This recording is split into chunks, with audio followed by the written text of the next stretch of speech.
আমন্ত্রণ জানাচ্ছি crown cement 10-এর কথা দেশের কথা অনুষ্ঠানের উপস্থাপনায় আছি আমি সিন আহমেদ সাঈদ। সুপ্রিয় দর্শক, আজকের বিষয়বস্তু হচ্ছে আমাদের পদ বহিষ্কার, নতুন নিয়োগ প্রাসঙ্গিকতা, এবং এই বিষয়ে আলোচনা করার জন্য আমরা তিনজন প্রথিতযশা ব্যক্তিত্বকে আমন্ত্রণ জানিয়েছি। আমার ডানে আছেন Mohsin Rashid, advocate, supreme court Bangladesh. আমার বায়ে প্রথমে আছেন ব্যারিস্টার সারোয়ার, তিনি একজন রাজনীতিবিদ এবং নিঃসন্দেহে একজন ভালো আলোচকও বটে। আমার সর্ববামে আছেন জনাব A.K.M. পাটোয়ারি, গণমাধ্যম ব্যক্তিত্ব এবং একজন বিখ্যাত টক শো বক্তাও বটে। ধন্যবাদ, আপনাদের তিনজনকে ধন্যবাদ জানাচ্ছি। আপনারা যেহেতু এই গুরুত্বপূর্ণ আলোচনা করার জন্য যে মানসিক প্রস্তুতি নিয়েছেন, এবং আমার প্রথম জিজ্ঞাসা আপনার কাছে অ্যাডভোকেট মহসিন, আপনি তো একজন ভালো বক্তা, সুস্পষ্ট কথা বলেন, ভয়ভীতিহীন, সব কিছুই ঠিক আছে। প্রশ্ন হলো, এই যে পদ বহিষ্কার বিভিন্ন দলে চলছে, বিএনপি দেখা যাচ্ছে প্রচুর পরিমাণ বহিষ্কার করেছে নির্বাচনের আগেও পরে, বিশেষ করে বিভিন্ন অসাংগঠনিক কার্যকলাপের জন্য। আমরা সর্বশেষ দেখলাম জামাত ইসলাম তাদের একজন এমপিকে বহিষ্কার করেছে অবৈধ কর্মকাণ্ডের জন্য।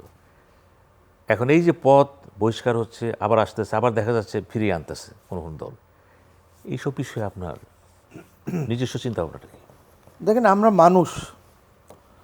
আমি যাব একটু আদম আলাইসাল্লাম আর বিবি হাওয়ার দিকে।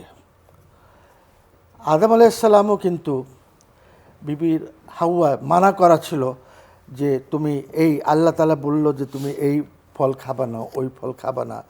তারপরে যখন ওই বিবি হাওয়া যখন ওই ফলটা নিয়ে গেলেন, তখন কিন্তু আদম আলাইসাল্লামের মতন লোকও কিন্তু ঝামেলায় পড়ে গেলেন এবং উনি সেটা খেয়েছেন, যার জন্য আমরা সবাই আজকে এখানে আছি। নাহলে হয়তো আমরাও জান্নাতবাসী হতাম ওনার সাথে তখন। সো এই জিনিসটা মানুষ থাকবে, মানুষের চাহিদা থাকবে, এটা ফিজিক্যাল চাহিদা মানুষের থাকে, যেরকম পেটের একটা চাহিদা আছে ওরকম সেক্সেরও চাহিদা হয়। কাজেই এইটা নিয়ে এত বড় ন্যাশনাল ইস্যু যে জামাতের নেতা এটা করেছে, ওরা কি মানুষ না? ওদের কি ক্ষুধা নাই? ওদেরও তো ক্ষুধা আছে, সবারই ক্ষুধা থাকে। খালি যারা ওই ক্ষুধাটা পূরণ করার জন্য কিছু না পায় ওদেরকে বাদ দিয়ে। So I don't see anything wrong in this. সবাই করে এই জিনিসগুলি। এখন কথা হচ্ছে, আপনি যদি বলেন যে ওনার দাড়ি আছে, উনি সারাক্ষণ আল্লাহ বিল্লাহ করবেন, উনি এদিকে, তো আমাদের তো ওই যে আপনার ক্যাথলিক প্রিস্ট যারা আছে, বুঝছেন, তারা বিয়ে করতে পারে না, দে আর নট অ্যালাউড। বাট ক্রিশ্চিয়ানিটিতে অন্য যারা আছে সবাই বিয়ে করে। ওই হিন্দুদের মধ্যে যারা সন্ন্যাস নেয় তারা বিয়ে করতে পারে না। বাট চাহিদা তো থেকেই যায়, চাহিদা তো ইজ ন্যাচুরাল। এইটা তো কোনো আপনি ইচ্ছা করলেও যে বাদ দিয়ে দিতে পারবেন তা তো না। So I do not regard this as a national issue at all.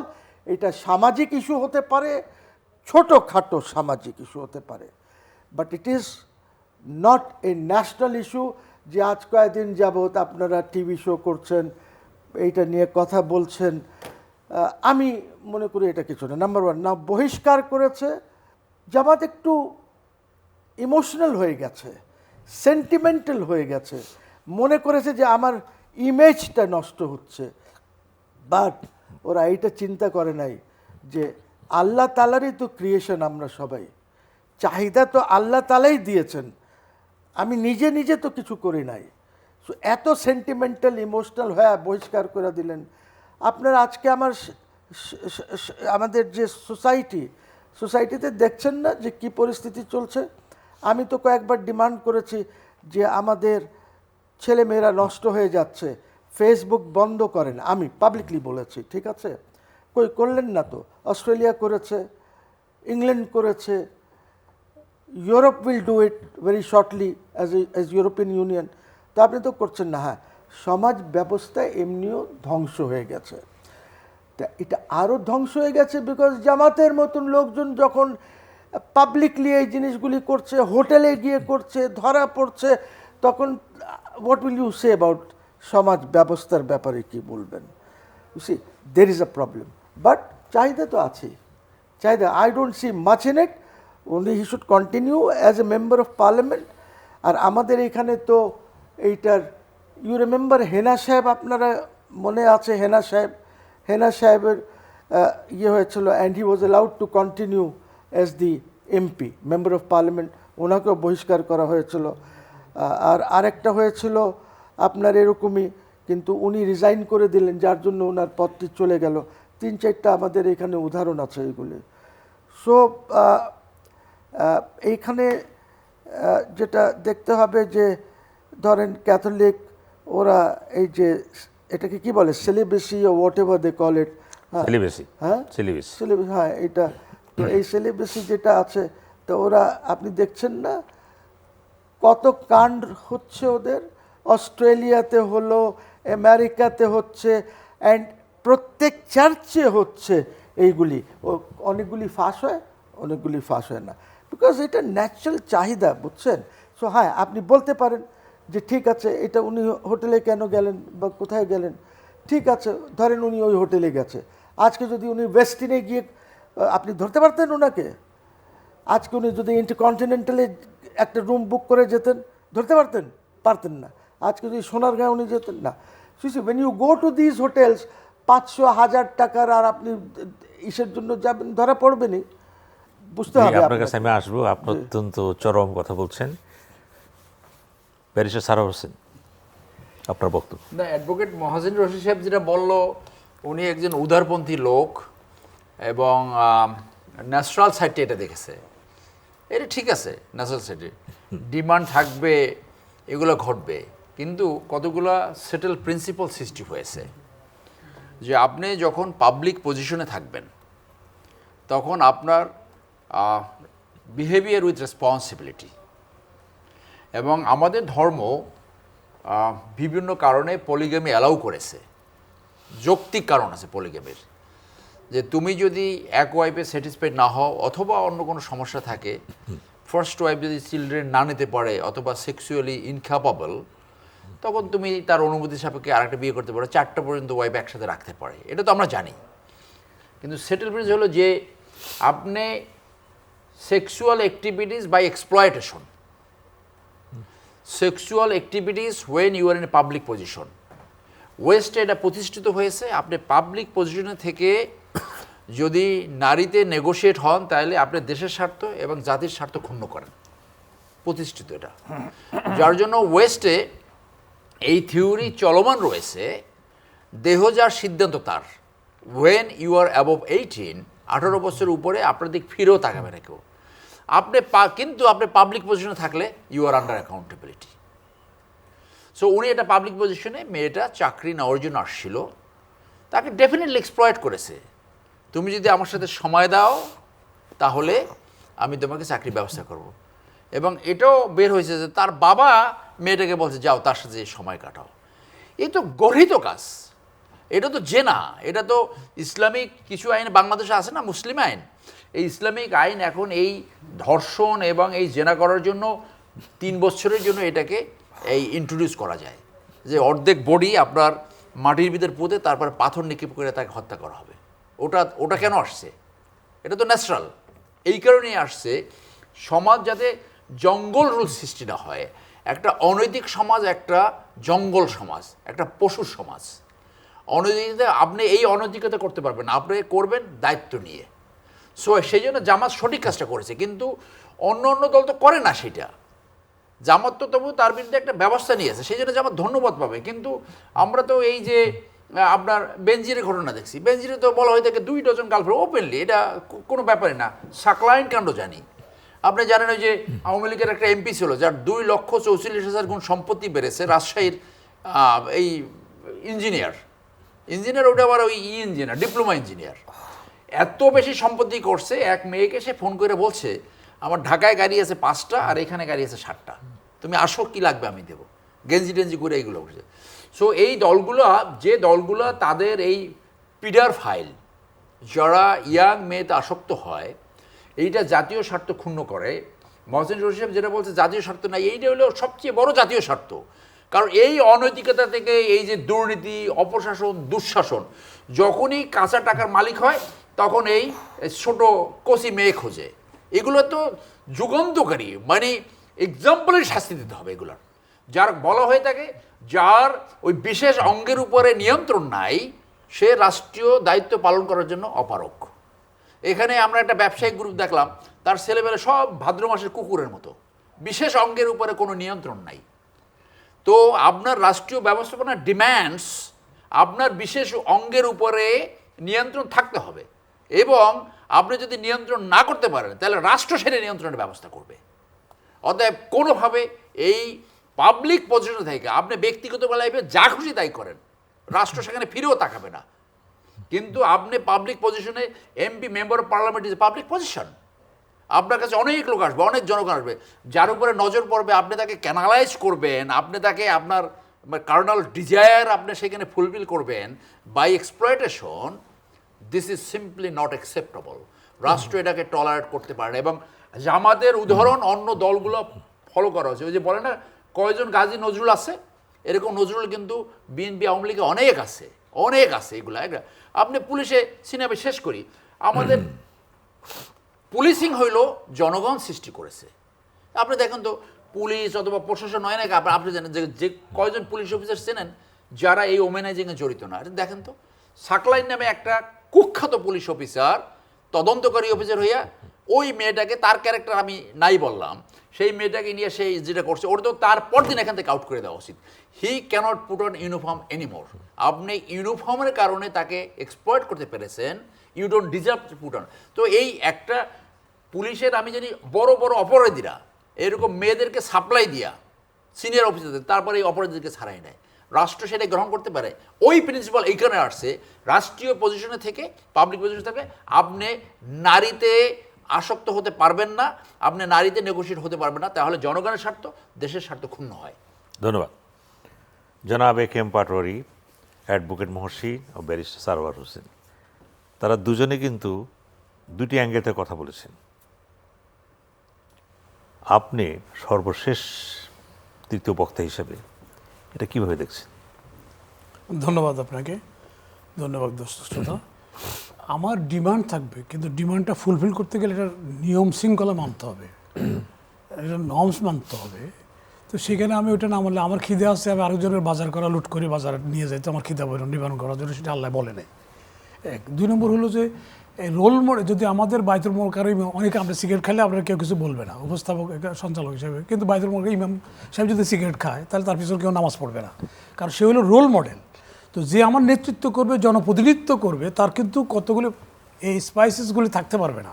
যেমন লিওনেস্কি, ওখানে থেকে সব কিছু ফ্রি আছে, লিওনেস্কির জন্য তাকে মাপ চাইতে হলো, যেখানে সবার জন্য প্রযোজ্য। কারণ আমার রোল মডেল যেটা আমার নেতৃত্ব দেবে, যার পিছনে আমি নামাজ পড়বো, তার কিন্তু অনেকগুলি ইয়ের মধ্যে থাকতে পারবে না, দোষ থাকতে পারবে না। আর সমাজে একটা শৃঙ্খলা আসবে না যদি এটাকে চেক অ্যান্ড ব্যালেন্সে যদি না রাখা হয়, আইনের শাসন যদি না রাখা হয়, তাহলে সমাজে বিশৃঙ্খলা সৃষ্টি হবে। সেই জন্য এগুলি কঠিন হস্তে এগুলি দমন করা দরকার। কারণ এখানে কোনোখানে সেরাটনের আর গুলশানের কোনোটাই বৈধ না, কারণ এগুলি অবৈধ কাজ। এটা আমাদের মূল্যবোধের সাথে, আমাদের ধর্মীয় ইয়ের সাথে, উদ্দেশ্যের সাথে, আদর্শের সাথে সাংঘর্ষিক। সুতরাং আমরা কোনোদিন এটা অ্যালাউ করতে পারি না। তো সুতরাং এখানে আরও জনপ্রতিনিধি হিসেবে তার দর্জনে করবে, সে যদি এ কাজ করে তার এলাকার লোকগুলো, সাধারণ পাবলিকেরা কী করবে? তো তাহলে তো সে বিশৃঙ্খলা সৃষ্টি হবে। তো বিশৃঙ্খলা তো এটা কোনো ধর্মে এটা অ্যালাউ করে না। এটাগুলো এটা নিয়ে আমরা আর বেশি কিছু না। এটা যখন তাকে বহিষ্কার করছে, এটা আর কোনো রকম চিন্তা, সেকেন্ড থটের দরকার ছিল না। এটা ইলেকশন কমিশনের ও কনস্টিটিউশনটাকে ডিক্লেয়ার করে দিতে পারতো, ইলেকশন ডিক্লেয়ার করে হয়ে যেত, এটা সমাপ্তি। কিন্তু আমাদের এখানে বহিষ্কার হয় আয়ু আসার জন্য। বহিষ্কার কত দিনের জন্য করছে? মেয়াদ কতদিন? একটা ক্যাপসুলের একটা টাইম বার থাকে, টাইম মেয়াদ থাকে এতক্ষণ, 3 ঘন্টা আমরা ঘুমানোর সূত্র। তাহলে এই যে বহিষ্কার করছে, বহিষ্কারটা কত দিনের জন্য বহিষ্কার করছে? এখানে একটা চালাকি আছে। তৎক্ষণই তাকে জামাত বলা উচিত ছিল যে তাকে আজীবনের জন্য সদস্যদের বহিষ্কার করো, তা কিন্তু আমরা দেখি নাই। তো তার মানে কি, তারা এখন ওইটা জনগণের চাপ, যেটা হচ্ছে জনদৃষ্টিটা, জনপ্রিয়তা হারানোর, ওইটা কিছু একটা বালির ল্যাপ দেওয়ার আর কি। কিন্তু এটা এখানে তাদের শত উদ্দেশ্য প্রমাণ হয় নাই। ওরা যদি বলতো যে তাকে আজীবনের জন্য আর জামাত করতে পারবে না, তাহলে আরও 10 জন সাবধান হয়ে যেত। তাকে কতগুলি যদি সিঙ্গল মানবে, সে 3টে বিয়ে করে 4টে বিয়ে করতে পারে, তো সেটা সে করতো। তার যদি আর এই বয়সে তার এত ইয়ে হয়ে গেল, তার বয়সের ডিফারেন্স কত? সুতরাং একটা গরিব মানুষ, তার পেটের দায়ে সে অনেক কিছু বাধ্য হচ্ছে। তারা এমনি তো হয় না। এই যারা প্রস্টিটিউট কেন হয়, এদের পিছনে অনেক কাহিনী দেখবেন আপনি। ওরা কিন্তু শখে কিন্তু যাচ্ছে না, কিন্তু সমাজ তাহলে প্রস্টিটিউটের বোতলগুলি কেন উঠে দিচ্ছে না কেন? সেখানে সেকেন্ড ব্যালেন্স আছে, কিন্তু কত হলে ওই মৌলানা সাহেব, ওই এমপি সাহেব তার দরকার যাওয়ার মতো আমাদের রেড ক্রস রেড এরিয়াগুলি আছে সেখানে যাইতো।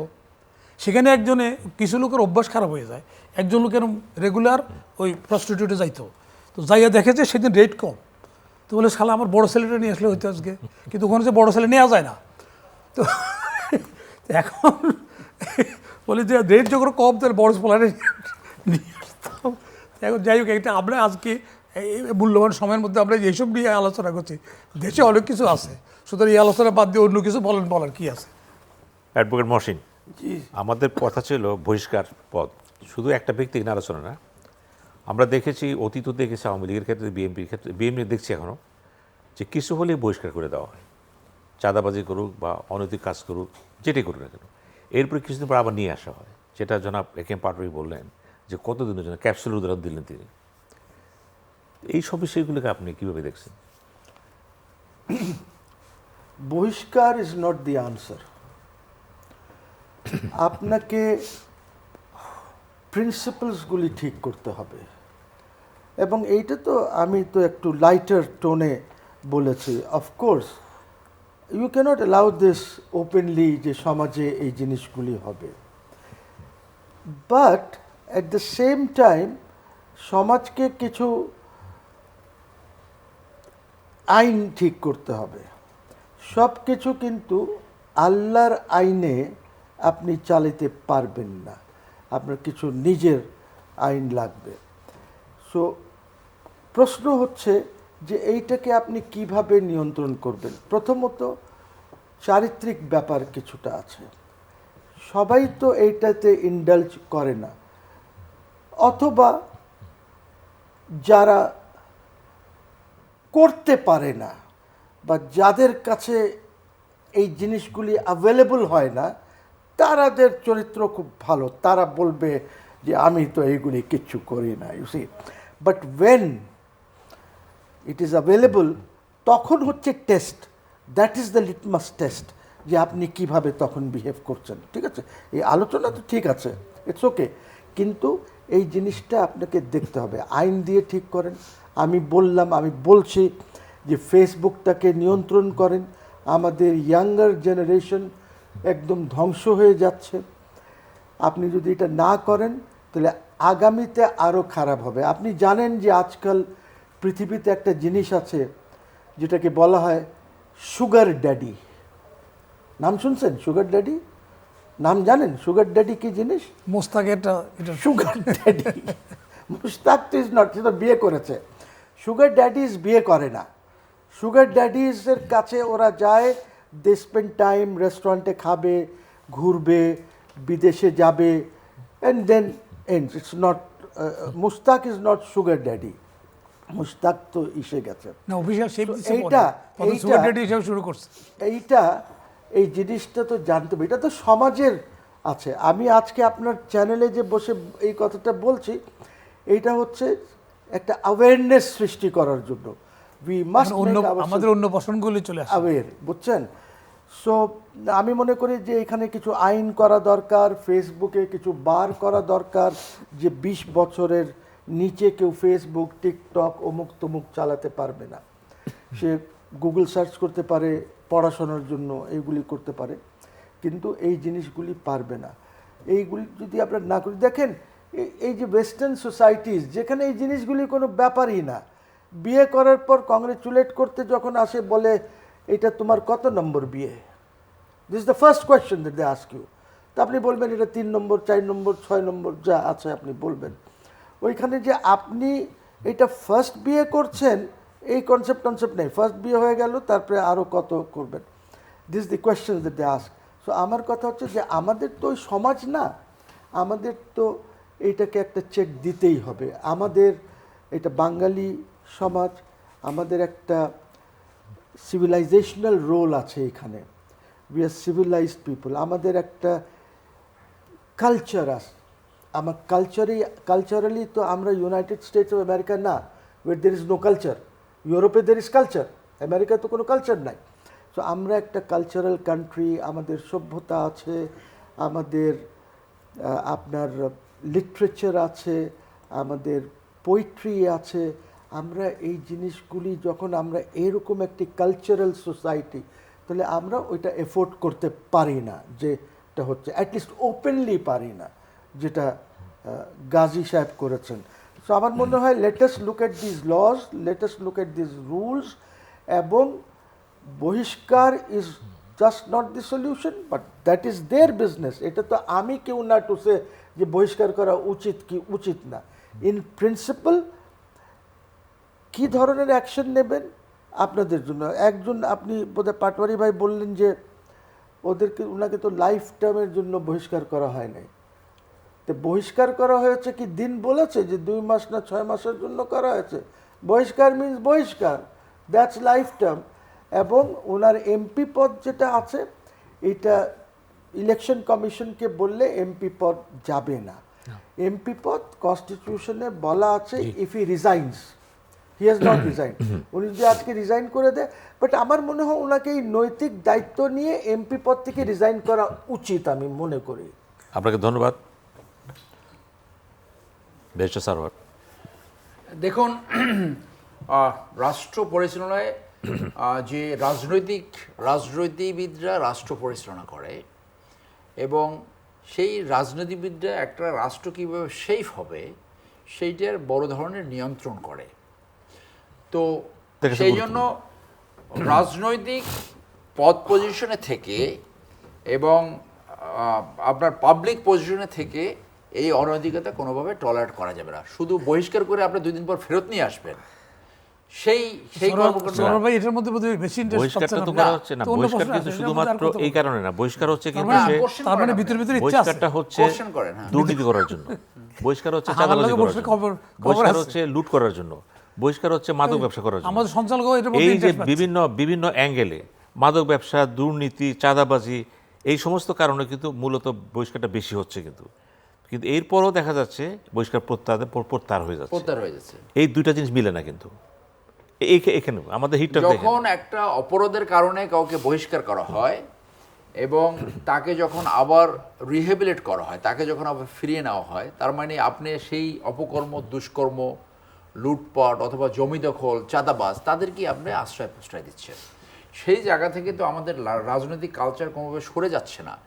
যে এই যে রাজনীতির মানে হলো আমি যা খুশি তাই করতে পারি, আইন ভঙ্গ করতে পারি, আমি লুটপাট করতে পারি, আমি চাঁদাবাজি করতে পারি, মানি লন্ডারিং করতে পারি, ভোগবাদিতায় লিপ্ত হতে পারি, আমি আইনশৃঙ্খলা বাহিনীকে বৃদ্ধাঙ্গুল দেখাতে পারি। এইটা তো আর কি প্রশ্ন আছে অন্য? এইটা তো রাজনৈতিক কালচার হওয়া উচিত না।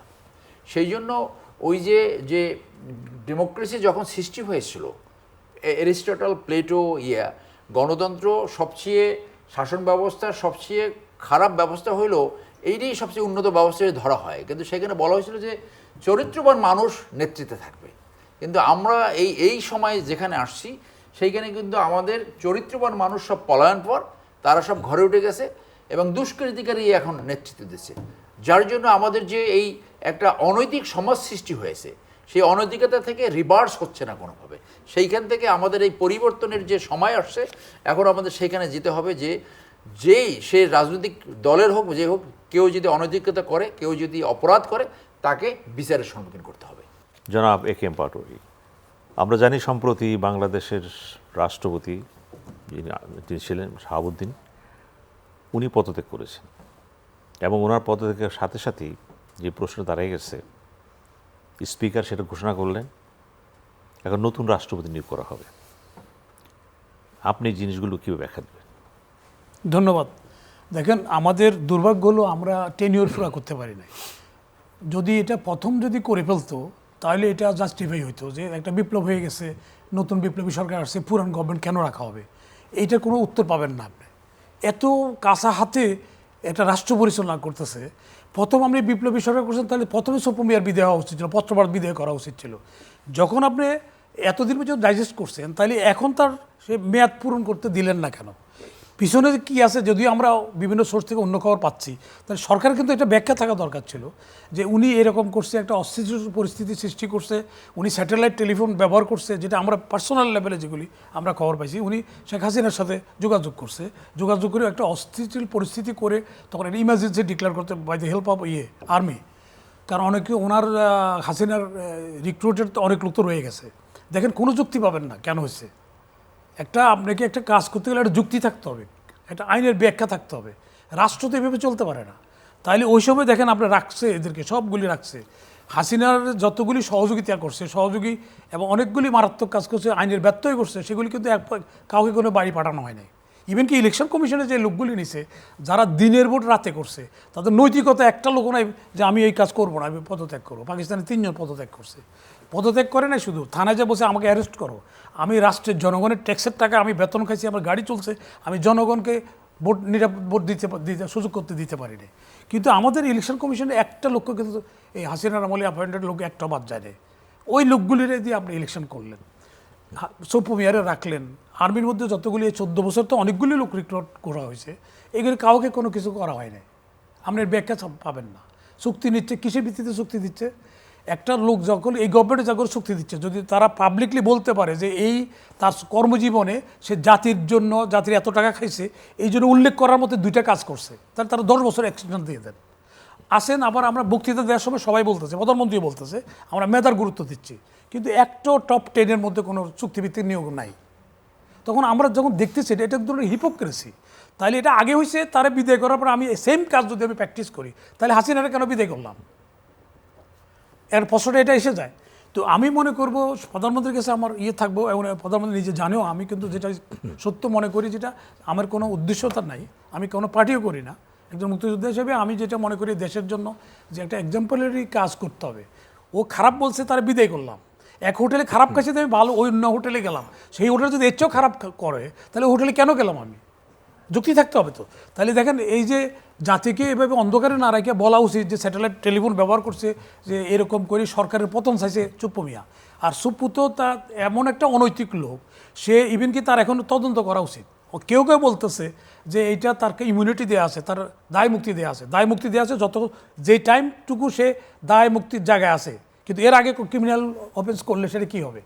যখন সে দুদকের যখন কমিশনার ছিল, সেখানে তখন সে দুর্নীতি করে টাকা কামাইছে, এবং কি এমন একটা লোক যে ওখানে আছে কিছু কিছু লোকের মাধ্যমে সে টাকা কামাচ্ছে।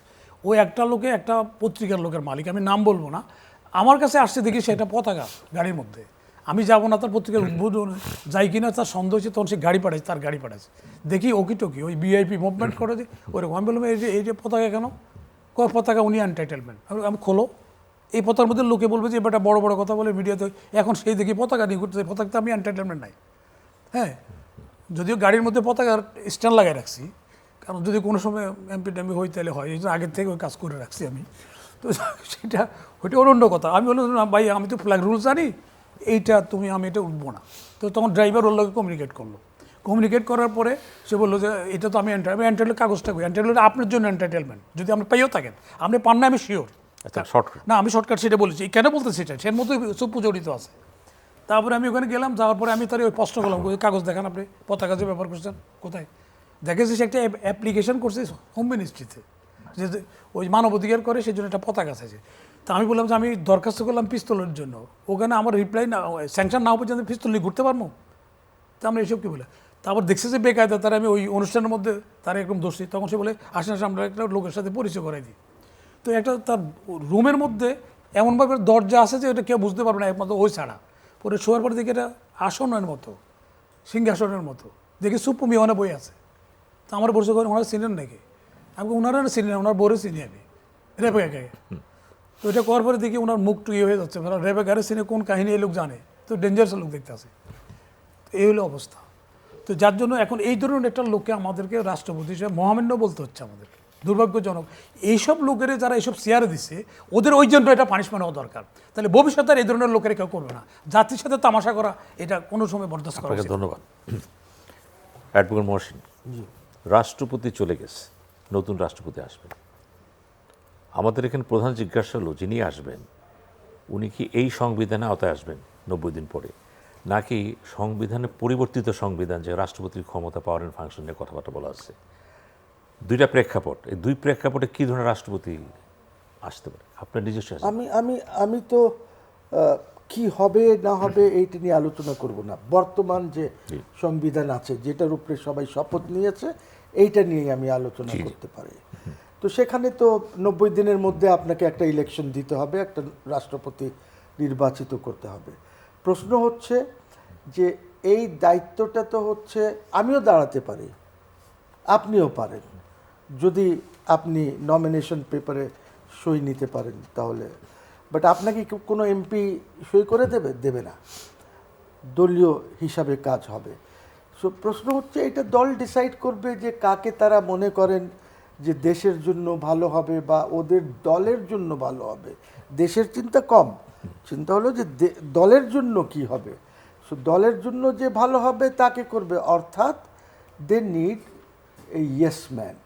এই কারণেই আমি বহুতবার বলেছি যে এই ইনস্টিটিউশনটাকে যদি ঠিক করতে হয়, বিকজ রাষ্ট্রপতি ইজ অ্যান ইনস্টিটিউশন। দেখেন আপনার যে ছকটা আছে, অর্থাৎ এক্সিকিউটিভ যারা আছেন, এই এক্সিকিউটিভের মধ্যে আমাদের সংবিধানে 3টা ইনস্টিটিউশন আছে। একটা হলো রাষ্ট্রপতি, একটা হলো প্রধানমন্ত্রী, একটা হলো cabinet. This are all institutions within the framework of executive.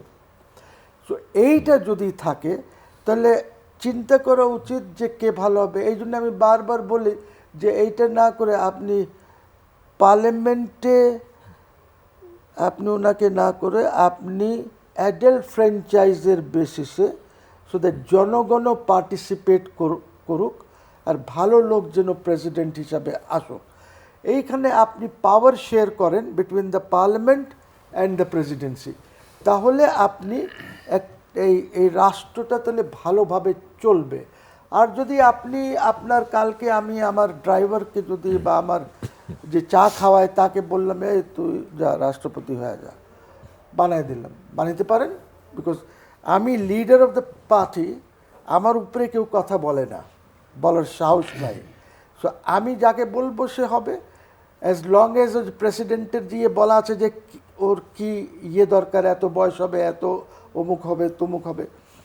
So ওইটা যদি ম্যাচ করে, it can be anybody, it can be you me তো আর উই আর বেটার, অ্যাটলিস্ট আমরা অনেক ভালো। বুঝছি? সো প্রশ্ন হচ্ছে, আমরা তো কিছু আইন টাইনও বুঝি, তো আমরা অনেক ভালো। সো প্রশ্ন হচ্ছে যে এই যদি ব্যালেন্স না আনতে পারেন আপনি, তাহলে আপনি এই ধরনেরই রাষ্ট্রপতি পাবেন, আপনার কোনো উপায় নাই। বুঝছি? সো চুপ্পু সাহেবের যে ব্যাপারটা আছে, শাহাবুদ্দিন সাহেব রাষ্ট্রপতি ছিলেন, আপনারা চুপ্পু দেখেন কেন বা শাহাবুদ্দিন দেখেন কেন? আপনি যে উনি বললেন যে আমাদেরকে কি মহামান্য বলতে হয়, তা মহামান্য তো আপনি আমাকে বলছেন, মহামান্য তো বলছেন দ্যাট ইনস্টিটিউশন অফ প্রেসিডেন্সি যেটা আছে, যেটা আমি হোল্ড করছি বর্তমানে, ইউসি, ওকে বলছেন আপনি। আর এইটা তো সবাইকে তখন বলতে হয়। আমি যখন কোর্টে লর্ডশিপ বলি, হি ইজ নো লর্ড, আমি জানি তো, কিন্তু যেহেতু এইটাই হচ্ছে সিস্টেম যে আমরা ইউর লর্ডশিপ বলছি, যদিও আমাদের একটি জাজমেন্টও আছে যেখানে এটা বলা আছে যে কোনো দরকার নেই লর্ডশিপ বলার, ইউর অনার বললে হবে বা স্যার বললে হবে, ইউসি। বাট আপনি তো সেটা করতে পারছেন না। সো রাষ্ট্রপতি এই কারণে ব্যালেন্স করেন সংবিধানে, সো দ্যাট আপনাকে ভালো রাষ্ট্রপতি আপনি পেতে পারেন। আর এই সিস্টেমে ধরেন আমি যদি আজকে কন্টেস্ট করতে চাই, আমার তো কন্টেস্ট করার রাইট আছে না? আপনার একটা এমপিও তো আমাকে প্রপোজ করবে না, সেকেন্ড করবে না, নট আ সিঙ্গল। কিন্তু আপনি যদি অ্যাডাল্ট ফ্র্যাঞ্চাইজে চলে যান, অফকোর্স উনি আমাকে প্রপোজ করবেন, উনি সেকেন্ড করবেন, হতে পারে ব্যালেন্স হয়ে যাবে। প্রাইম মিনিস্টার তখন যা ইচ্ছা তাই করতে পারবে না, তখন প্রেসিডেন্ট কিছুটা হেল্প করবে, যেটাকে আমরা বলি সেমি প্রেসিডেন্সিয়াল ফর্ম, ফুল প্রেসিডেন্সিয়াল ফ্রেঞ্চ সিস্টেম যেটা বলি অনেকটা। ব্যারিস্টার সারোয়ার হোসেন, একটা জিনিস সত্য তো, এই যে সংসদীয় গণতন্ত্রে যিনি প্রেসিডেন্ট হবেন তাকে মেজরিটি পার্টি সমর্থন দিতে হবে। যেহেতু মেজরিটি পার্টি মানে প্রাইম মিনিস্টার, তো তার সমর্থনে যখন তিনি চেয়ারে বসবেন, সাথে সাথে একটা পার্টি অব্লিগেশন চলে আসে কিন্তু এখানে। তো এই লোকের কাছে একটা কনস্টিটিউশন অব্লিগেশন, একটা পার্টি অব্লিগেশন। তো তার পক্ষে ক্রাইসিস মুমেন্টে ওই পার্টিকে কতটা অস্বীকার করা যায়? এটা করতে পারে না, এবং সেইটা করলে যে কনসিকোয়েন্স হয় সেটা তো ডক্টর বদরুদ্দোজা চৌধুরীর যে কনসিকোয়েন্স সেখানে আমরা দেখেছি উনি কিছুটা নিউট্রাল বিহেভিয়ার করার চেষ্টা করেছিল, এবং সেইটার কনসিকোয়েন্স তো আমরা দেখেছি যে 1 বছরও থাকতে পারে নাই সেই প্রেসিডেন্টের অফিসে। সো বাংলাদেশে যে পার্লামেন্টারি সিস্টেম চলছে, whether Bangladesh is fit for this system or not, সেই কোশ্চেনটা এখন সামনে আসছে। The office of the president দুইটা কারণে ডিসফাংশনাল হয়ে গেছে। একটা কারণ হলো যে গার্ডিয়ানশিপ রিকোয়ার্ড পার্লামেন্টারি সিস্টেমকে ফাংশনাল করতে যে গার্ডিয়ানশিপ দরকার হয় সেই গার্ডিয়ানশিপ প্রেসিডেন্ট প্রোভাইড করতে পারে না। 2 নম্বর হলো by constitution president is subservient to prime minister. Prime মিনিস্টারের কোনো কনকারেন্স ছাড়া সে কোনো কাজ করতে পারে না। তার মানে এই অফিসটা হয়ে গেছে কবর জিয়ারত করা আর মোনাজাত করার অফিস হয়ে গেছে। সেইখানে আসছে যে চুপ্পুর মতো একজন স্লেপ, তার যে ক্যারেক্টার এটা তো পাটোয়ারি ভাই বলল, এই ধরনের একজন, সে ইসলামী ব্যাংক এবং দুর্নীতি দমন থেকে যে দুর্নীতির মহাকাব্য রচনা করেছে, সেই লোককে রাষ্ট্রের সর্বোচ্চ জায়গায় বসানো ছিল জনগণকে একটা অবমাননাকর পরিস্থিতি এবং একটা রাষ্ট্র ব্যবস্থাপনা একটা তুচ্ছতাচ্ছিল্য, যে আমি সমস্ত ব্রিলিয়ান্ট, সমস্ত কম্পিটেন্ট, সমস্ত সৎ মানুষকে বাদ দিয়ে চাকর বাকর দিয়ে রাষ্ট্র চালাবো, সেইটা ছিল সেটা উদাহরণ। এবং এই চুপ্পুকে রাষ্ট্রপতি বানাতে এই ডিবেটটাও সামনে আসছে, আমাদের রাষ্ট্রপতির অফিস প্রয়োজন আছে কিনা, যেহেতু প্রধানমন্ত্রী পার্লামেন্টারি সিস্টেমে প্রধানমন্ত্রী ভার্চুয়ালি প্রেসিডেন্ট হিসেবে কাজ করে আর উনি তার সাবসার্ভিয়েন্ট হিসেবে কাজ করে। এই জন্য এই যে রাষ্ট্রপতি, অনেকে আজকে আরও অনেকে বলছে যে এইভাবে পার্লামেন্টারি সিস্টেম, এইটা একটা ডিবেট হচ্ছে আমাদের এই কান্ট্রি যে গণতন্ত্রের যে মান, এটা পার্লামেন্টারি সিস্টেমের জন্য ফিট না। তাহলে ওই অ্যাডাল্ট ফ্রান্সিস যদি হয় তাহলে অন্তত কম্পিটিশন করে একজন ভালো প্রেসিডেন্ট পাওয়া যেতে পারে, যেহেতু প্রধানমন্ত্রীর কাজকর্ম এবং প্রেসিডেন্টের ভিতরে কোনো পার্থক্য নাই। He works like president and president works like a minister. সেই ক্ষেত্রে জনগণের টাকায় এত বড় একটা অফিস পোষার প্রয়োজন আছে কিনা সেটা একটা ব্যাপার। যদি প্রেসিডেন্ট না থাকে তাহলে কী করবে, ওই আপনি স্পিকারকে 2টা দায়িত্ব দিয়ে দেন, প্রেসিডেন্টের দায়িত্ব পালন করবে, আপনি ই করবে। সেই জন্য আমরা বলছি যে এই সিস্টেমটাই একটা ডিসফাংশনাল সিস্টেমে পরিণত হয়েছে। এবং কাকে আনবে, ওই যে ইয়েসম্যান আনা মানে একই রেজাল্ট হবে। এবং এই যে মাইম্যান কালচার, এই মাইম্যান কালচার রাজনীতিকে ধ্বংস করছে। আপনাকে ধন্যবাদ। আপনি যেটা বলেছেন মূল কথা, জনাব একেএম পাটোয়ারি, এই যে বিদ্যমান কাঠামোটাতে রয়ে গেছে এবং এই যে সংসদীয় গণতন্ত্র, এখানে ওয়ান পার্টি খেলা চলছে, এখানে এত কিছু বাস্তব মেনে করে আমরা কেন বলতে চাই যে আমরা এমন একটা প্রেসিডেন্ট চাই যে নাড়াচাড়া করতে পারবেন? এইটা যেহেতু যারা যে দিবেন তারা যদি পাওয়ার না দেন, হাত বা বাইন্দে যদি সাঁতার কাটতে দেন তাহলে তো হবে না। রুলসের মধ্যে দেখেন তারা সব কিছু মেজরিটির লোকে এইরকম করছে। উজিরের খামাখা রাষ্ট্রপতি, তো তাহলে রাষ্ট্রপতির পিছনে উনি কারেক্টলি কথা বলছে যে আমার এত ব্যয় হচ্ছে জনগণের গরিব দেশের ট্যাক্সের টাকায়। বঙ্গভবনে দেখেন তার একটা পার্সোনাল বরাদ্দ আছে। তারপরে খাওয়া হইতে শুরু করে যদি কোনো জায়গায় গিফট দেয়, দাওয়াতে গেলে আমি আর আপনি পয়সা দিতে করতে হয়। রাষ্ট্রপতির ওইখানে আছে তো রাষ্ট্রের টাকা, জনগণের ট্যাক্সের টাকা, গিফটও দিবে উনি। কোনো বিয়ে বাড়িতে গেলেও গিফট দিবে রাষ্ট্রের খরচে। তো এরকম একটা লোক যখন কোনো প্রয়োজন ছাড়াই, তারপরে আবার রিস্কও থাকে কখন বরখাস্ত করে আর্মির লোকের যোগ করে, তাহলে সরকার তারেক সাহেব এখন এটা করতে পারে যে যিনি পদাধিকার বলে, যিনি প্রধানমন্ত্রী পদাধিকার রাষ্ট্রপতি হবে, একই 2 জন এরকম থাকে। ওই আইনটা শুধু একটা লাইন সংশোধন করে দিলে হয় যে এখন থেকে নির্বাচিত প্রধানমন্ত্রী যে হবে সে পদাধিকার বলে, রাষ্ট্রপতিও সেই হবে। তার 2টা সাইন করবে, তাহলে আর খরচও লাগলো না, বেতনও 2 জন দেওয়া লাগলো না। উনি তারেক সাহেব এটা করলে পার হয়। রাষ্ট্রপতি যে আমি করবো তার 1 নম্বর ব্যক্তি হলে সম্মানও আমি 1 নম্বর দিতে হবে, আমাকে তাকে পাওয়ারও দিতে হবে কিছুটা সেকেন্ড ব্যালেন্সের জন্য। এখানে আমাদের দেশে ওয়ান ম্যান শো, একজনে যেটা বলবে সেটা, আর হিপোক্রেসি বেশি। দেখেন আপনি দুদকের কমিশনার নিবে, তারা সার্চ কমিটি করছে, সার্চ কমিটি করে বলছে আবার আবেদন করতে বলছে।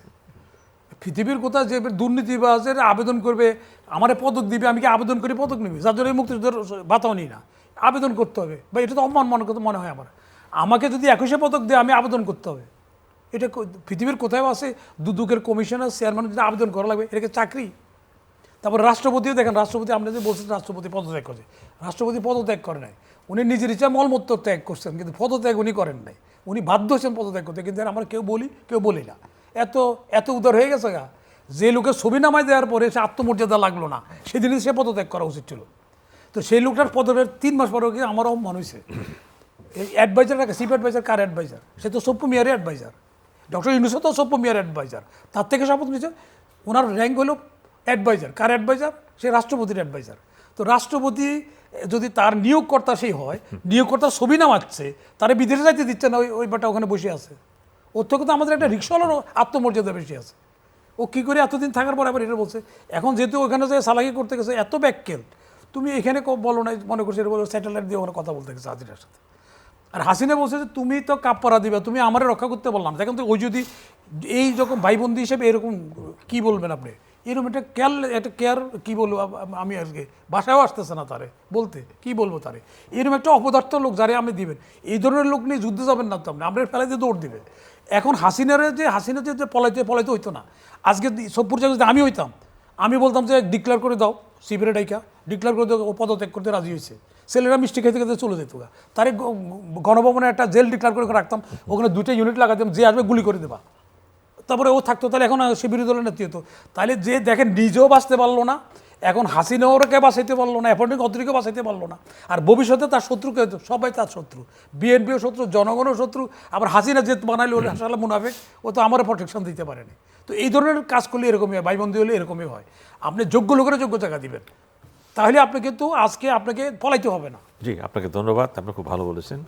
সুপ্রিয় দর্শক, আমরা আলোচনা শেষ পর্যায়ে আছি এবং আমরা এখানে আলোচনা করেছিলাম প্রথমত পদ বহিষ্কার, নতুন নিয়োগ প্রাসঙ্গিকতা প্রসঙ্গে। মানে গুরুত্বপূর্ণ হয়েছে এখানে চলে আসলো রাষ্ট্রপতি বিষয়টি। রাষ্ট্রপতি আমরা কেন বানাই? রাষ্ট্রের সর্বোচ্চ ব্যক্তি 1 নম্বরে প্রোটোকল তার, এবং এই যে একটা প্রোটোকল দেখেন, এই ব্যক্তিটি যদি ওই সংসদের মেজরিটি পার্টিতে নিয়োগকৃত হয়, স্বভাবত কারণে তার একটা পলিটিক্যাল অব্লিগেশন থাকবে দলের প্রতি। ওই দল ইচ্ছা করলে তাকে ইমপিচ করতে পারে, নানান ষড়যন্ত্র করতে পারে। ইমপিচমেন্ট করা যায় না, তারপর ষড়যন্ত্র করতে পারে। কিন্তু তাহলে এই রাষ্ট্রপতিকে এই দলের বিরুদ্ধে চাইতে পারবে? পারবে না। তাহলে না পারলে এই ধরনের রাষ্ট্রপতি কী দরকার এই নাম দিয়া? এই প্রতিষ্ঠান থাকে কেন এখানে? নতুন প্রশ্ন এসেছে কিন্তু ব্রিটিশ সংবিধানে যে কিং অ্যান্ড কুইন কথা আছে, আমরা তো সেই কিং কুইন না, সেই সিস্টেম আছে, মূল্যবোধ আছে। আমাদের এখানে দলের ভিতর থেকে অথবা দলের বাইরে থেকে এমন লোককে নিয়োগ করা হয় রাষ্ট্রপতি হিসাবে, যিনি সর্বোচ্চ পদ থেকে একেবারে মাথা নত করে থাকবেন প্রাইম মিনিস্টার প্রতিনিধিত্ব। এই যে পদ, যেই জন্য শাহাবুদ্দিন সাহেব বলেছেন কবর জিয়ারত ছাড়া কোনো উপায় নেই, এই কথার পরে কিন্তু এই যে বিদ্যমান সংবিধানের আওতায় যদি 90 দিন পরে যদি রাষ্ট্রপতি নির্বাচিত হয়, একই দৃশ্য হবে। কিন্তু আমরা চাই একটি বলিষ্ঠ রাষ্ট্রপতি, ব্যক্তিত্ব সম্পন্ন রাষ্ট্রপতি, যে কথা বলতে পারে এবং যার কথা মানুষ বিশ্বাস মনে করে, কারণ তিনি গার্ডিয়ান অফ দ্য কনস্টিটিউশন, রাষ্ট্রের শেষ সম্বল হচ্ছে তিনি। ওই সম্বল যদি আমরা না পাই রাষ্ট্রপতি, কী লাভ রাষ্ট্রপতি নিয়োগ করে? আসেন আমরা সেই চিন্তাই করি, রাষ্ট্রপতি সেই হবে যাকে বলা যাবে দেশের symbol of entity, symbol of সভরেনিটি, symbol of মানুষের আস্থা। আসুন আমরা সেই দিকে তাকাই থাকি। ধন্যবাদ।